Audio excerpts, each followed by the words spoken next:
నమస్కారం. ఈరోజు మనం వినబోయే కథ 'కనువిప్పు'. రచన కథనం గళం శ్రీమతి లలిత చంటి.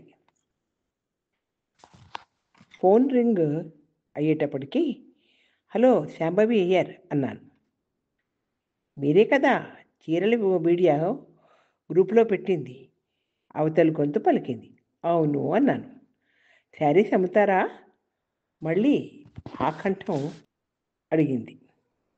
లేదండి, చాలా రకాల చీరల గురించి అందులో చెప్పారు, బాగుందని తెలియని వాళ్లకు తెలుస్తుందని పెట్టాను. ఇంతకీ మీ పేరు, ఎక్కడి నుండి మాట్లాడుతున్నారు?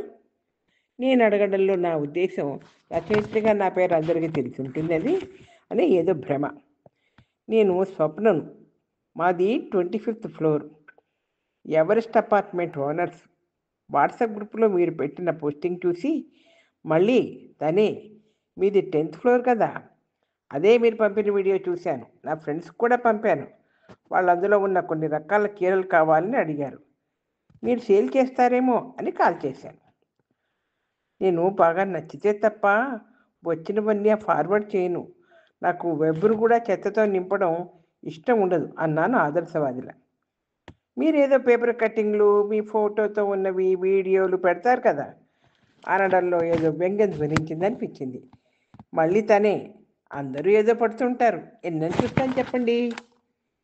కొందరు గుడ్ మార్నింగ్ వీడియోలను లేస్తూనే మొదలు.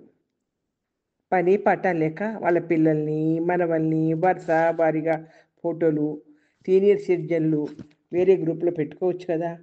ఒకళ్ళు పాటలు పెడితే మరొకరు గీసిన చిత్రాలు. మీరేమో సారాయే సరి, ఏకంగా రచనలు చదవమని. వినడం చూడడమైనా పర్వాలేదు, చదవమంటే ఎవరు చదువుతారు? నాకైతే తెలుగే రాదు, తెలుగులో మాట్లాడడమే గగనం ఆంటీ అంది స్వప్న. తన మాటలు నాకు ఎక్కడ తగలాలో అక్కడే తగిలాయి. నేను రాసేవి చుట్టుపక్కల అందరూ చదివేస్తారు అనుకునేదాన్ని. ఎవరి రూపం వాళ్ళదే. ఇది ఒక కనువిప్పు. పొట్టకుటి చదువుల్లో అభిరుచులపై ఆసక్తి లేదు. కంప్యూటర్ యుగంలో కాసంత ఉన్న కాసుల గలగలలో అన్నీ మేఘాడంబరాలే. ధన్యవాదాలు.